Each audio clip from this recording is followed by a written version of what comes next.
My husband secretly used my vintage car collection to secure a staggering loan for his brother, so I faked an FBI investigation and left them drowning in debt. Trust is a remarkably fragile concept. You can share a home with a man for 7 years, split your living expenses 50-50, and still remain blissfully unaware that you are sleeping next to a calculated thief.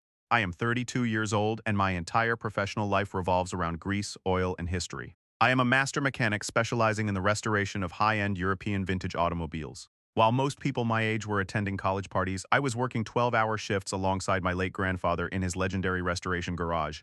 When my grandfather passed away about 4 years ago, he did not leave me a traditional inheritance. Instead, he left me the deed to his temperature-controlled warehouse and the absolute crown jewels of his life's work. 3 flawlessly restored, incredibly rare European sports cars from the late 1960s. Those vehicles are not just metal and paint. They are museum-quality masterpieces. According to my most recent insurance appraisal, the combined value of the 3 vehicles sits at exactly $1,800,000. My husband, Paul, never understood my attachment to them. Paul is a corporate accountant. He views everything in the world as a liquid asset waiting to be liquidated. But his true fatal flaw is his younger brother, Jason. Jason is 28 years old and fancies himself a brilliant tech visionary, despite the fact that every single startup he launches inevitably goes bankrupt within 8 months. Jason is a walking financial disaster. He burns through investor capital, leases cars he cannot afford, and constantly relies on Paul to bail him out of his staggering debts. About 5 months ago, Jason came over for dinner and pitched his newest, supposedly revolutionary software idea. He claimed he just needed a seed investment of $1 million to get it off the ground. He looked directly at me across the dining table and suggested that selling just one of my vintage cars could easily fund his entire operation. I looked him dead in the eyes and told him that under no circumstances would I ever sell my grandfather's legacy to fund a doomed software venture. Paul was furious. We argued for 3 straight days. He called me selfish, claiming that family should always come before old pieces of metal. I stood my ground, locked the conversation down, and assumed the boundary was respected. I was profoundly wrong. Fast forward to exactly 2 weeks ago. I was working alone in my grandfather's warehouse, running an engine diagnostic on a client's vehicle. My cell phone rang. The caller ID showed a number from a highly exclusive private equity lending firm located in the city. I wiped the grease off my hands and answered the call. The man on the other end introduced himself as an underwriter. He politely asked if I could verify the updated garage security protocols because his firm was finalizing the collateral insurance binder for our newly issued loan. A bizarre, terrifying calm washed over me. I asked him, keeping my voice dangerously steady, what specific loan he was referring to. The underwriter chuckled, assuming I was just out of the loop. He happily informed me that his firm had just disbursed exactly $900,000 to an account registered under my husband's name, and the collateral securing that massive high-interest loan was my 3 vintage sports cars. The air in the warehouse suddenly felt suffocating. I did not yell. I did not demand answers from the underwriter. I thanked him for his time, hung up the phone, and drove straight to the state registry of motor vehicles. Because I have close friends who work in the title department, I was able to pull the official ownership jackets for my vehicles. What I found in those manila folders made me physically nauseous. Paul had not just taken out a loan. Being a corporate accountant, he knew exactly how to manipulate the system. He had forged my signature on 3 separate title transfer documents, legally moving the cars from my sole ownership into a newly formed joint trust. He had hired a shady mobile notary to stamp the fraudulent documents while I was away at a car show last month. Using that fraudulent trust, he handed the titles over to the private equity firm to secure a $900,000 cash loan. And he had already wired every single penny of it directly to Jason's failing tech startup. They had stolen my inheritance. They had leveraged the only things I had left of my grandfather, risking my priceless cars on a terrible business gamble, assuming I would simply never check the paperwork. If Jason's startup failed, which it absolutely would, the private equity firm would send tow trucks to my warehouse and legally seize my grandfather's vehicles. I sat in my truck in the registry parking lot, staring at the forged signatures. My husband was willing to let me lose my most prized possessions, just to stroke his brother's ego. A normal person might have driven home and confronted him with the paperwork.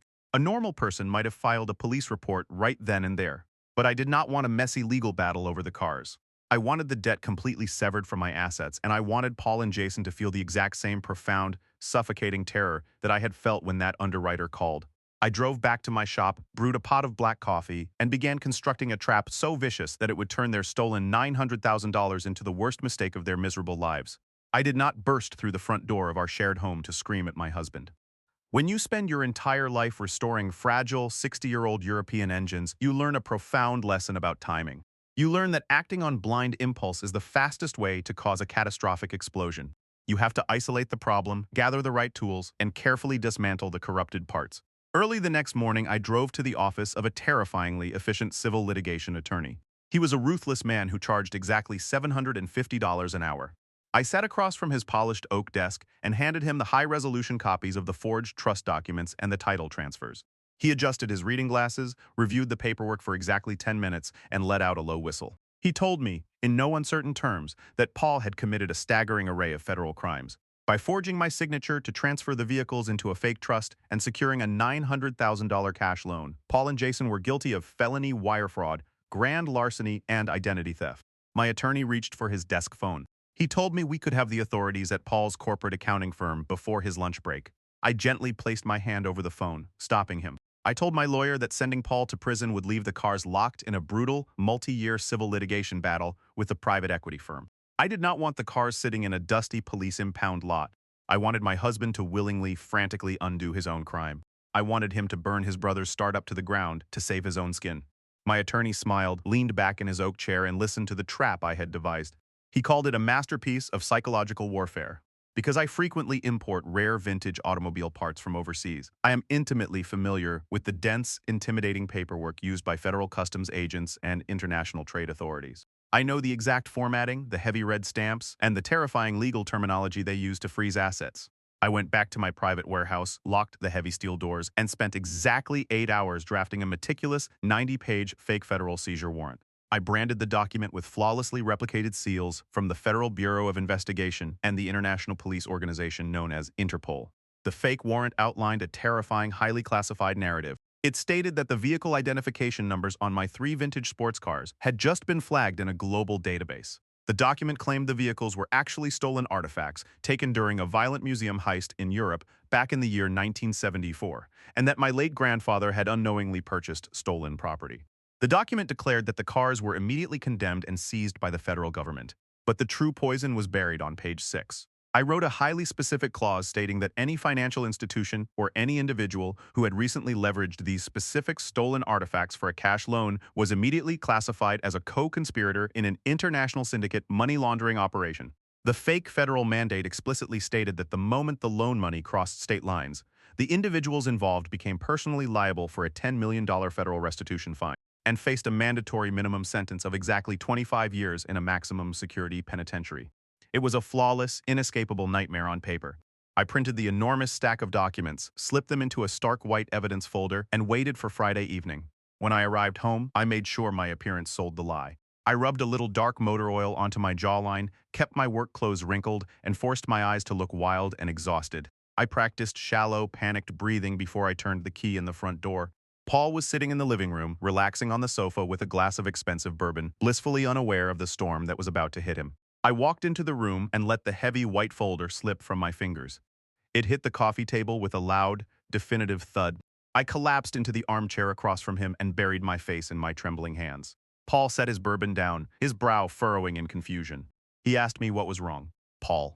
I whispered, letting my voice crack with manufactured grief. Everything is gone. The legacy is ruined. He leaned forward, asking me to explain. I looked him right in the eyes and delivered the performance of a lifetime. I told him that federal agents had raided my warehouse that afternoon. I claimed they had chained the doors and impounded all 3 of my grandfather's vintage cars. I told him the vehicles were stolen European artifacts from the 1970s and that the government was permanently confiscating them. Paul stared at me, blinking rapidly, trying to process the information. Then, I twisted the knife. I reached out and grabbed his wrist, gripping it tightly. And the most terrifying part, I choked out, tears welling in my eyes, is the money laundering investigation. The federal agents told me that the international syndicate has been using these specific cars as collateral for loans to wash their dirty money. They told me that if they find out anyone recently put a lien on those vehicles, that person is going to be indicted for financing terrorism. The penalty is a $10 million fine and 25 years in federal prison. I watched the color completely drain from Paul's face. His skin turned a sickening shade of gray. He realized in that exact terrifying second that he had just legally bound himself and his brother's new tech startup to a fake international terrorism investigation. He realized that the $900,000 loan was a one-way ticket to a concrete cell. He practically leaped off the sofa. He stumbled over the rug, muttering that he felt violently ill. He did not try to comfort me. He did not ask if I was okay. He ran down the hallway, slammed the guest bathroom door shut, and locked it. I crept silently down the corridor and pressed my ear against the painted wood. Paul was hyperventilating, his voice a frantic, high-pitched hiss as he yelled into his phone. He had called Jason. "Jason, we are dead." Paul gasped, pacing frantically inside the small bathroom. "The FBI seized the cars. They are stolen artifacts. The government is hunting down anyone who used them for a loan. They think we are laundering syndicate money. If the feds trace that $900,000 to your tech company, we are both going to federal prison for 25 years. You have to give the money back. We have to sever the loan tonight." I stood in the shadows of the hallway, a cold, satisfied smile spreading across my face. The bait was taken. The panic was setting in, and they were about to tear their own fraudulent empire apart. I stood completely motionless in the darkened hallway, listening to the magnificent sound of my husband's entire fraudulent scheme completely collapsing. Through the thin wood of the guest bathroom door, I could hear Paul and his incredibly reckless brother, Jason, entirely losing their composure. Paul was gasping for air, frantically repeating the entirely fabricated, terrifying federal penalties I had just fed him. He kept choking on the words, crying about spending exactly 25 years in a maximum security penitentiary and owing the government $10 million in syndicate restitution. I quietly backed away from the corridor, returned to the living room, and sank back into my armchair. I buried my face in my hands, instantly slipping right back into the character of the completely devastated, terrified mechanic whose life's work had just been seized. Exactly 15 minutes later, the bathroom door slowly creaked open. Paul stumbled back into the living room. He looked like a man who had just been dragged behind a speeding truck. His designer shirt was completely soaked with nervous sweat. His eyes were darting around the room in absolute panic, and his hands were shaking so violently he could barely keep his grip on his cell phone. He walked over to my chair, dropped heavily onto his knees on the rug, and reached out to grasp my hands. His palms were clammy and ice-cold. He looked up at me, and he spun the most incredibly pathetic, transparently desperate lie I have ever heard in my entire life. "Listen to me," he whispered, his voice cracking like a dry fan belt. "I have to tell you something. I did something incredibly stupid exactly 2 weeks ago, but I only did it because a financial planner convinced me it was a brilliant way to surprise you." I looked down at him, widening my eyes, pretending to be entirely confused. He took a massive, shuddering breath. He told me that he had been worried about the massive overhead costs of running my grandfather's restoration garage. He claimed he wanted to surprise me by securing a massive line of commercial credit to completely renovate the warehouse and buy me brand new diagnostic equipment. And then, he actually admitted the federal felony, completely trying to frame it as a misguided act of profound love. "I forged your signature to put the cars into a temporary trust," he sobbed, squeezing my hands. "I used them to secure a $900,000 commercial loan. I was just trying to help your business grow. But now, the private equity firm has a massive legal lien on those exact stolen artifacts." I ripped my hands out of his grip. I stood up from the armchair towering over him, and I delivered the absolute performance of my life. I screamed. I paced frantically across the hardwood floor. I acted completely, utterly unhinged, yelling that he had committed a massive federal financial crime. I screamed that he had ruined my grandfather's legacy, and that because he attached a commercial loan to stolen European syndicate property, the federal agents were going to arrest him for financing international terrorism before the sun even came up. Paul completely shattered. He curled forward onto the rug, sobbing uncontrollably into his hands. He begged me for mercy. He begged me to help him fix the catastrophic error. "We have to cancel the loan." Paul screamed, looking up at me with absolute terror in his eyes. "Jason is driving to the private equity firm's emergency legal counsel right this exact second. We have to wire the entire sum of money back to the lender and completely dissolve the fraudulent trust before the federal investigators track the wire transfers." Exactly 30 minutes later, the heavy front door violently swung open. Jason burst into our living room. He did not look like an arrogant, brilliant tech visionary anymore. He was absolutely pale, completely hyperventilating, and clutching a heavy leather briefcase like it was a life preserver. Jason did not even bother to greet me. He marched directly up to his brother and started completely panicking, ignoring me entirely to scream at Paul. "We have to entirely invalidate this collateral," Jason yelled, his voice echoing off the vaulted ceilings. "I'm not going down for a massive federal money laundering scheme. I'm not spending 25 years in a concrete cell because your idiot wife's grandfather bought stolen museum artifacts." I merely nodded my head, looking completely broken and entirely helpless. I told them that if they did not completely reverse the massive cash loan and legally dissolve the fraudulent trust right this exact second, the federal task force would completely freeze all of their personal bank accounts by tomorrow morning. Jason practically threw his briefcase onto the sofa. He admitted right there in my living room that his failing startup had already received the massive $900,000 wire transfer. "You have to wire every single penny back," I screamed at him, playing the terrified wife flawlessly. "If you hold on to a single cent of that syndicate money, the government will charge you with massive international terrorism financing." Jason did not hesitate for a fraction of a second. He pulled out his phone, called his corporate banking concierge on the emergency line, and frantically authorized an immediate massive wire reversal back to the private equity firm. I stood right there in the living room and listened as Jason completely drained his startup's accounts. Because commercial wire reversals of that magnitude carry astronomical, percentage-based penalty fees, Jason willingly paid exactly $85,000 out of his own personal, entirely depleted life savings just to send the $900,000 right back to the lender. He completely bankrupted his own future out of sheer, unadulterated terror. Then I told them we needed to leave for the private equity firm's emergency legal office immediately. We did not ride together. I drove my heavy mechanic's truck and Paul and Jason piled into his least luxury sedan. I watched them in my rearview mirror the entire drive into the city. They were driving completely erratically, absolutely frantic to get the massive federal target off their backs. We arrived at the sleek, glass-walled financial office exactly 45 minutes later. We walked into the bright, completely sterile boardroom. The underwriter and the firm's after-hours legal counsel looked absolutely bewildered when Jason slammed his briefcase onto the mahogany table. Paul entirely demanded that the lawyer print out a massive, legally binding document dissolving the fraudulent joint trust and completely removing the financial lien from the 3 vintage automobiles. Because the massive funds had already cleared the wire reversal, the underwriter did not even try to argue. He saw how completely unhinged and terrified Paul and Jason were, and he authorized the massive legal lien release documents immediately. Paul and Jason did not even bother to read the massive stack of paperwork. Their hands were shaking so incredibly badly that they could barely hold the heavy ink pens. They were absolutely convinced that federal agents were going to burst through the massive glass doors at any second and arrest them for laundering stolen syndicate money. They signed their names. They legally, officially dissolved the entire massive trust. They completely surrendered any and all financial claims to the vehicles, effectively restoring the titles entirely into my sole name. The legal counsel stamped the documents with his heavy official seal.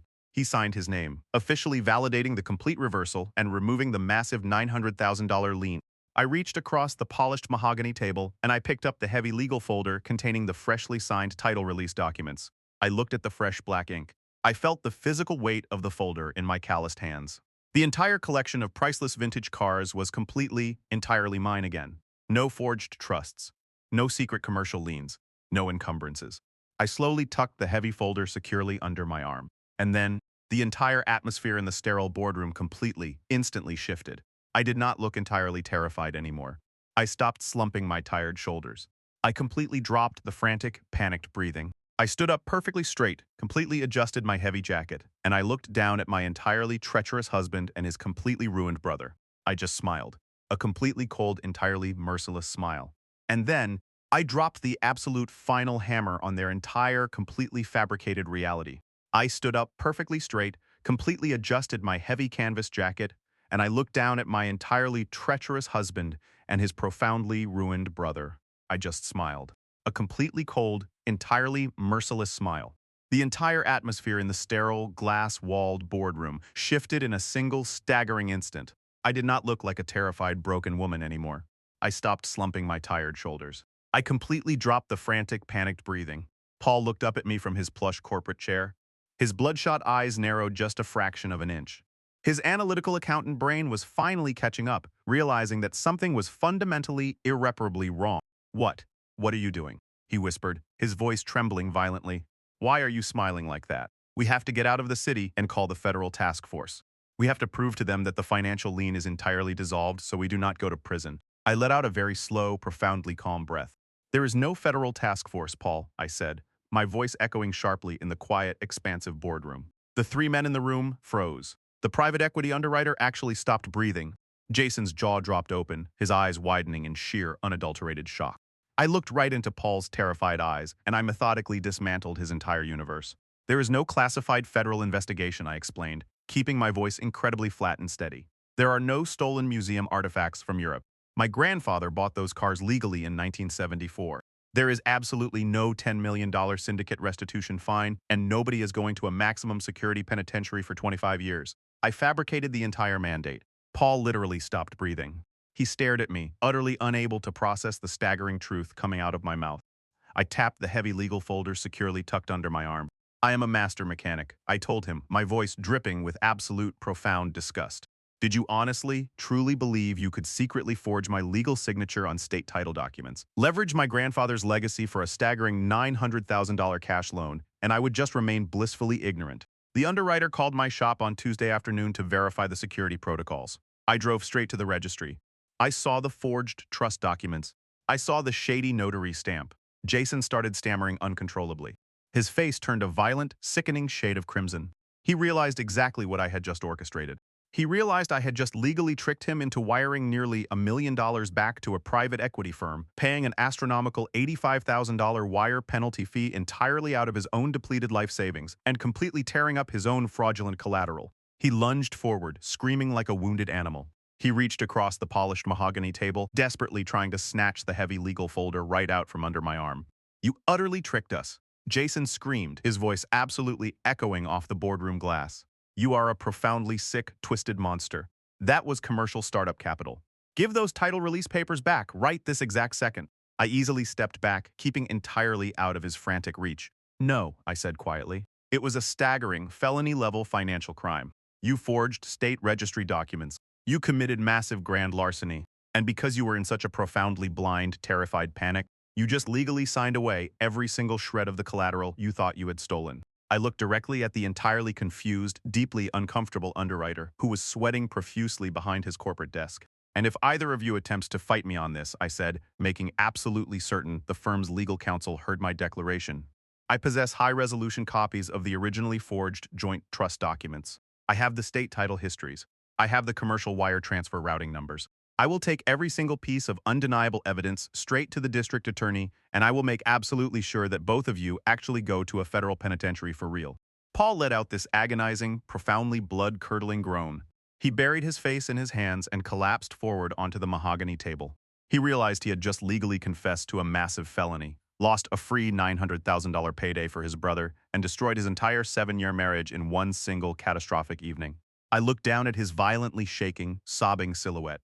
"I am filing for divorce the exact second the civil courthouse opens on Monday morning," I told him. "Do not bother returning to our shared home. Your expensive suits and your corporate briefcases are already sitting in heavy black trash bags at the edge of the driveway.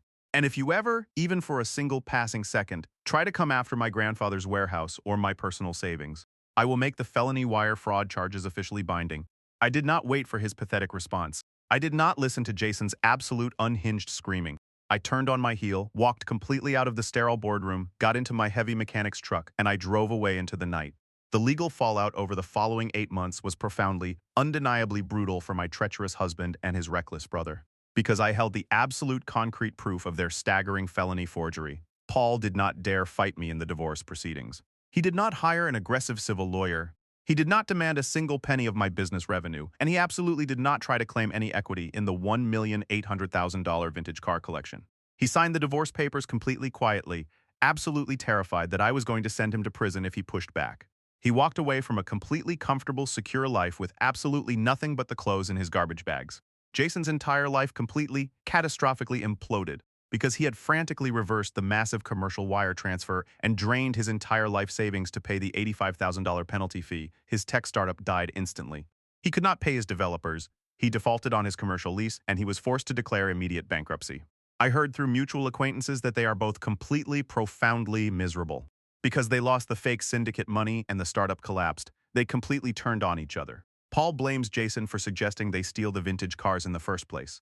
Jason blames Paul for completely caving under pressure and confessing to the fabricated federal agents. They absolutely despise each other. Jason had to move into a tiny, completely run-down studio apartment, and because Paul's accounting firm fired him when they heard rumors of his fraudulent activities, Paul had to move into that exact same tiny apartment. They are two broke, miserable men entirely trapped together.